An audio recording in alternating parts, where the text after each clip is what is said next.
Hey everyone, my name is Brittany and today I want to show you how to make the most delicious brioche French toast. You whip it up so fast for breakfast and I just know you'll love it. So let's get started. I'm starting this recipe with 1 egg, 1 teaspoon of vanilla, 2 tablespoons of sugar, a fourth of a teaspoon of cinnamon, and then I'm going to give that a good mix. You want to make sure that that egg is nice and incorporated. Then I'm going to add 1 cup of milk and give that one last stir. Again, you want to make sure it's nice and smooth and incorporated. I have my brioche bread. I'm going to dunk it into my custard just to coat it and then flip it over. You don't want to soak it in there because that'll make your toast really soggy. I also like to hold the bread up over the bowl and let the excess custard drip off back into the bowl just to get any excess off, to try to hold off so it doesn't get soggy. I hate soggy French toast. I don't know about y'all.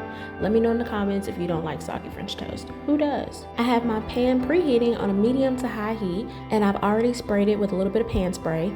You can use butter, but I'm convinced that butter just burns it. So for pancakes and French toast, I like to use pan spray.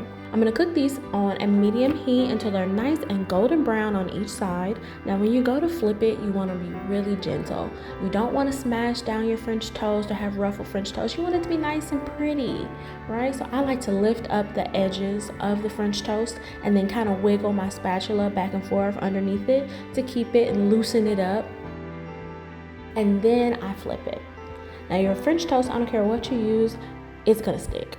That's just the name of the game when you're making French toast. It's gonna stick and that's okay. Just be gentle while you're getting it loose and flip it over, and then you'll have nice tall edges on your French toast. I like to serve my French toast with a little bit of powdered sugar and a little bit of syrup, and it's ready to go. And look at how they turned out. I hope you enjoyed this recipe as much as I did. If you did, go ahead and give this video a thumbs up. It really helps to support my channel. And if you'd like to see more recipes like this, then go ahead and subscribe. Thanks for watching.